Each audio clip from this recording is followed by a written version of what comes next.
माशाल्लाह जी, आज जो सैटरडे से पहले फ्राइडे वाले दिन हमारी सुबह फजर के बाद एक दोस्त ने हलवा गाजर का तैयार किया हुआ था। वो एंजॉय करने के बाद फिर आपसे थोड़ी लेट ये नॉर्मल सूरज निकलने का मंजर होता है, लेकिन फजर के बाद का मंजर आप रोज़ देखते हैं, अभी रोशनी निकल रही होती है। आज फिर हम गाजर के हलवे के बाद हमारी जो सैर है जी वो चल रही है।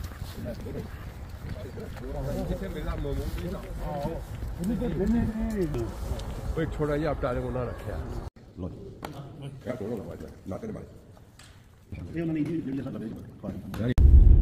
सल्ले अला नबीना सल्ले अला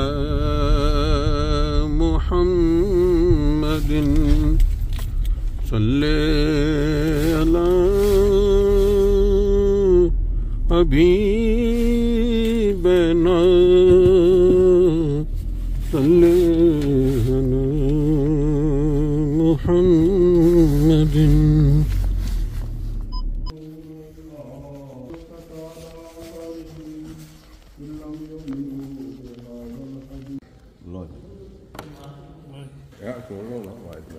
नाश्ते के बारे ਇਹ ਉਹਨਾਂ ਨੇ ਜੀ ਜਿਹੜੀ ਹੈ ਸਰ ਲਵੇ ਚ ਖਵਾ ਰਹੇ ਸਾਨੂੰ।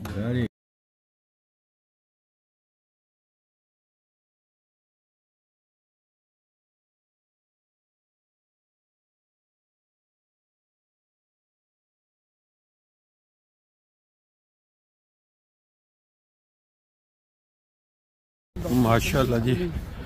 आज जो सैटरडे से पहले फ्राइडे वाले दिन हमारी सुबह फजर के बाद एक दोस्त जो है उन्होंने हलवा गाजर का तैयार किया हुआ था। वो एंजॉय करने के बाद फिर अब सैर थोड़ी लेट ये नॉर्मल सूरज निकलने का मंजर होता है, लेकिन फजर के बाद का भी मंजर है वो आप रोज़ देखते हैं, रोशनी जो निकल रही होती है। आज फिर हम गाजर के हलवे के बाद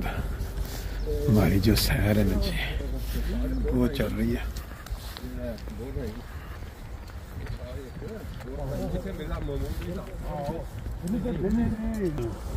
छोटा जी आप टारे को ना रखे वो ना खुदा सही आज की गोलियां दी उतर गया बस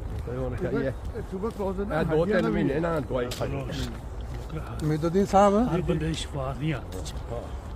ਉਹ ਜਿਹੜਾ 20 ਤਰੀਕ ਦਾ ਪ੍ਰੋਗਰਾਮ ਹੋ ਰਿਹਾ TI ਕਾਲਜ ਵਾਲਿਆਂ ਦਾ ਜੀ, ਇਹਦੇ ਵਿੱਚ ਥੋੜਾ ਜਿਹਾ ਦੱਸੋ ਨਾ ਵੀ ਇਹਦਾ 20 ਨੂੰ ਜਿਹੜਾ ਉਹ ਹੈ ਕੀ ਉਹਦਾ ਪ੍ਰੋਗਰਾਮ ਦਾ ਸਾਰਾ ਤੱਕ ਇਹ 20 ਤਰੀਕ ਦਾ ਪ੍ਰੋਗਰਾਮ ਜਿਹੜਾ ਨਾ ਜੀ, ਇਹ ਜਿਹੜੇ ਇੱਥੇ 50 ਸਾਲ ਪਹਿਲਾਂ ਦੋਸਤ ਜਿਹੜੇ ਆਏ ਨੇ ਨਾ ਜਰਮਨੀ 'ਚ ਜਿਹੜੇ ਪਹੁੰਚੇ, ਅੱਛਾ ਇਹ ਉਹਨਾਂ ਦੇ ਮੁਤਲਕ ਹੈਗਾ। ਇਹ ਐਸੋਸੀਏਸ਼ਨ ਜਿਹੜੀ TI ਕਾਲਜ ਵਾਲੇ ਕਰਵਾ ਰਹੇ ਨੇ। ਅੱਛਾ 50 ਸਾਲ ਦੇ ਉਹਨਾਂ ਨੂੰ ਯਾਨੀ ਉਹਨਾਂ ਨੇ ਦਾਵਤ ਉਹ ਕੋਈ ਜ਼ਰੂਰੀ ਨਹੀਂ ਕਿ ਉਹ TI ਕਾਲਜ ਦੇ ਗਏ ਹੋਣ, ਲੇਕਿਨ ਉਹਨਾਂ ਨੂੰ 50 ਸਾਲ ਦੂਸਰੇ ਵੀ 50 ਸਾਲ ਲੈ ਆ ਸਕਦੇ, ਦੂਜੇ ਵੀ ਆ ਸਕਦੇ ਨੇ। ਜਿਨ੍ਹਾਂ ਨੂੰ ਵੀ ਜਰਮਨੀ 'ਚ 50 ਸਾਲ ਹੋ ਗਏ ਨੇ ਉਹ ਸਾਰੇ ਉਹਨਾਂ ਦੀ ਦਾਵਤ ਆਮ ਹੈ। ਉਹ ਦਾਵਤ ਆਮ ਤੇ ਬਾਕੀ ਜਿਹੜੇ ਮੈਂਬਰ ਨੇ TI ਕਾਲਜ ਉਹ ਤੇ ਹੈ ਹੀ ਨੇ ਨਾ ਦਾਵਤ, ਉਹ ਹੈ ਹੀ ਹੈ। ਚਲੋ ਜੀ, ਅੱਛਾ ਕੋਈ ਬਹਾਨਾ ਮਿਲ ਬੈਠਣ ਦਾ कोई ना कोई बहुत अच्छा तेरे पहली दावत है कि तू मस्त पहलो वक्त पहलो आना। अच्छा ठीक इन्होंने आके करना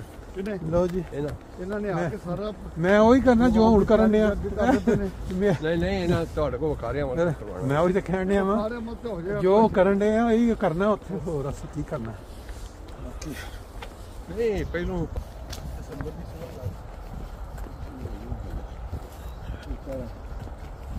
यार तुझे कल सुन जाते हो जी वो बंदे ज्यादा सन ना। अच्छा जी उन्होंने जरा बाहर सड़क पे लेके आए ਉਹਦੇ ਤੇ ਸਾਡੀ ਵੀ ਖੁਸ਼ਕਿਸਮਤੀ ਤੇ ਇੰਗਲੈਂਡ ਵਾਲਿਆਂ ਦੀ ਵੀ ਖੁਸ਼ਕਿਸਮਤੀ। ਬਿਲਕੁਲ ਠੀਕ। ਇੰਗਲੈਂਡ ਵਾਲੇ ਕਹਿੰਦੇ ਜੀ ਤੁਹਾਡੀ ਬਦੌਲਤ ਸਾਨੂੰ ਵੀ ਮੌਕਾ ਮਿਲ ਗਿਆ, ਅਸੀਂ ਤੇ 5-6 ਸਾਲ ਹੋ ਗਏ। ਅੱਛਾ ਮੌਕਾ ਹੀ ਨਹੀਂ ਮਿਲ ਰਿਹਾ। ਅੱਛਾ ਅੱਛਾ ਅੱਛਾ ਜੀ ਨਾਈਸ। ਕੱਲ ਸੋ ਕਹਿੰਦੇ ਫੋਟੋ ਖਿੱਚੋ। ਅੱਛਾ ਚਲੋ ਅੱਛਾ ਇੱਧਰ ਆ ਜਾਓ ਧੁੱਪ ਵਾਲੇ ਪਾਸ। ਜਦੋਂ ਉੱਠੇ ਸਾਹਿਬ ਇਹ ਮੁਲਾਕਾਤ ਜਿਹੜੀ ਇਹ ਦੱਸੋ ਕਿ ਜਿਹੜੇ ਸਾਰੇ ਬੰਦੇ ਗਏ ਸਨ ਇੱਥੋਂ ਇਹਨਾਂ ਵਾਸਤੇ ਉੱਥੇ ਅਚਾਨਕ ਇੱਕ ਸਰਪ੍ਰਾਈਜ਼ ਸੀ ਕਿ ਮੁਲਾਕਾਤ ਹਜ਼ੂਰ ਦੀ ਮਨਜ਼ੂਰ ਹੋ ਗਈ ਹੈ ਔਰ ਅਸੀਂ ਸੈਟਰਡੇ ਨੂੰ ਮੁਲਾਕਾਤ ਸਾਡੀ ਹੋਏਗੀ, ਯਾਨੀ ਅਚਾਨਕ ਸਾਰਿਆਂ ਨੂੰ ਸਾਨੂੰ ਇਹ ਉਹਨਾਂ ਨੇ ਦਰਖਾਸਤ ਕੀਤੀ ਸੀ ਲੇਕਿਨ ਸਾਨੂੰ ਇਹ ਟਾਈਮ ਨਹੀਂ ਦਿੱਤਾ ਸੀ ਪਤਾ ਨਹੀਂ ਸੀ ਕੋਈ ਪਤਾ ਨਹੀਂ ਕਿਉਂਕਿ ਅਸੀਂ ਜੁਮੇ ਵਾਲੇ ਦਿਨ ਗਏ ਆ ਅੱਛਾ ਤੇ ਜੁਮੇ ਵਾਲੇ ਦਿਨ ਅਸੀਂ ਜੁਮਾ ਪੜਿਆ ਸਾਨੂੰ ਖੁਦਾ ਦੇ ਫਜ਼ਲ ਨਾਲ ਮਸਜਿਦ ਦੇ ਅੰਦਰ ਜਗ੍ਹਾ ਮਿਲ ਗਈ ਅੱਛਾ ਤੇ ਆਰਾਮ ਨਾਲ ਜੁਮਾ ਪੜ ਲਿਆ ਅੱਛਾ ਫਿਰ ਉਹਦੇ ਬਾਅਦ ਸਾਡਾ ਸ਼ਾਇਆ ਸੀਗਾ ਉਸੇ ਦਿਨ ਸਾਹਮਣੇ ਉਸੇ ਦਿਨ ਅੱਛਾ ਸਾਰੇ ਲੋਕਾਂ ਦੇ ਦੋਸਤਾਂ ਦਾ ਉਹਦੇ ਚ ਮੌਲਾਨਾ ਤਾਲਿਬ ਮਜੀਦ ਆਸ਼ਾ ਸਾਹਿਬ ਉਹਨਾਂ ਨੇ ਸ਼ਾਮਲ ਹੈ ਕੱਲ ਕਿਸੇ ਨੇ ਖਬਰ ਲਾਈ ਸੀ ਕਿ ਉਹਨਾਂ ਦੇ ਬਿਮਾਰ ਅਚਾਨਕ ਦੁਬਾਰਾ ਉਹਨਾਂ ਨੂੰ ਇਨਫੈਕਸ਼ਨ ਦਾ ਕੋਈ ਕੱਲ ਸਵੇਰ ਕਿਸੇ ਨੇ ਲਗਾਈ ਕਿ 5 ਵਜੇ ਹਸਪੀਟਲ ਅਚਾਨਕ ਜਾਣਾ ਪਿਆ ਔਰ ਕੋਈ ਇਨਫੈਕਸ਼ਨ ਜਿਹੜੀ ਉਹ ਆਈ ਤੇ ਇਸ ਤਰ੍ਹਾਂ ਦੀ ਕੋਈ ਉਸ ਦਿਨ ਵੈਸੇ ਠੀਕ ਸਨ ਉੱਥੇ ਪ੍ਰੋਗਰਾਮ 'ਚ ਠੀਕ ਸਨ ਉਹਨੇ ਕੱਲ ਸੋ ਗਿਆ ਕਿ ਮੈਂ ਕਿਹਾ ਅੱਛਾ ਉਹ ਫਿਰ ਨਾ ਉਹ ਸ਼ਾਇਆ ਹੋਇਆ ਤੇ ਉਹਦੇ ਬਾਅਦ ਫਿਰ ਉਹ ਮੁਸ਼ਾਰਾ ਹੋਇਆ ਅੱਛਾ ਸਦੀਕੀ ਸਾਹਿਬ ਨਾਲ ਅੱਛਾ ਮੁਬਾਰਕ ਸਦੀਕੀ ਸਾਹਿਬ ਨਾਲ ਉਹ ਖੁਦਾ ਦਾ ਫਰਮਾਨ ਬਹੁਤ ਅੱਛਾ ਰਿਹਾ ਅੱਛਾ ਉਸ ਤੋਂ ਬਾਅਦ ਸਵੇਰ ਪਹਿਲਾ ਮੈਚ ਸੀਗਾ ਅੱਛਾ 10 ਵਜੇ ਇਫਤਾਹ ਹੋਇਆ ਮੈਚ ਦਾ ਮੈਚ ਦਾ ਇਫਤਾਹ ਹੋਇਆ 10 ਵਜੇ ਨਹੀਂ ਮੈਂ ਉਹਦੇ ਜਿਹੜਾ ਤੁਹਾਡਾ ਕੁਐਸਚਨ ਉੱਥੇ ਹੀ ਹੈ ਕਿ ਤੁਹਾਨੂੰ ਇਹ ਮਤਲਬ ਕਿਸ ਟਾਈਮ ਪਤਾ ਲੱਗਾ ਕਿ ਵੀ ਸਾਡੀ ਮੁਲਾਕਾਤ ਜਿਹੜੀ ਸੈਚਰਡੇ ਵਾਲੇ ਦਿਨ ਹੈ ਵੀ ਇੰਨੇ ਵਜੇ ਤਿਆਰ ਹੋ ਕੇ ਉਹਨਾਂ ਨੇ ਜਦੋਂ ਅਸੀਂ ਜੁਮਾ ਪੜਿਆ ਨਾ ਅੱਛਾ ਜੁਮਾ ਪੜਨੇ ਦੇ ਬਾਅਦ ਪ੍ਰਾਈਵੇਟ ਸੈਕਟਰੀ ਨੂੰ ਮਿਲਣ ਵਾਸਤੇ ਗਏ ਅੱਛਾ ਉਹਨਾਂ ਕੋਲ ਪੁੱਛਿਆ ਕਿ ਮੁਲਾਕਾਤ ਦਾ ਕੋਈ ਰਿਸਾਸ ਉਹਨਾਂ ਨੇ ਕਿਹਾ ਕਿ ਹਜ਼ੂਰ ਨੇ ਫਰਮਾਇਆ ਕਿ ਕੱਲ ਜੋ ਨਾ ਜ਼ੋਰ ਦੀ ਨਮਾਜ਼ ਤੋਂ ਪਹਿਲਾਂ ਅੱਛਾ ਜੀ ਕਿ ਸ਼ਾਇਦ ਸਾਨੂੰ 2 ਦਿਨ ਨਮਾਜ਼ ਤੋਂ ਪਹਿਲਾਂ ਅੱਛਾ ਫਿਰ ਅਸੀਂ ਕਿਹਾ ਸਿੱਧੇ ਬੜਾ ਮੈਚ ਹੈ ਪਰ ਉਹ ਫਿਰ ਅਸੀਂ ਸਾਰਾ ਅਰੇਂਜਮੈਂਟ ਕਰ ਲਿਆ ਸੀ ਕਿ ਸਾਡਾ ਪਹਿਲਾ ਮੈਚ ਅਸੀਂ ਖੇਡ ਕੇ ਆ ਗਏ ਅੱਛਾ ਬਾਕੀ ਮੈਚ ਉਹ ਹੋਰ ਸਨ ਅੱਛਾ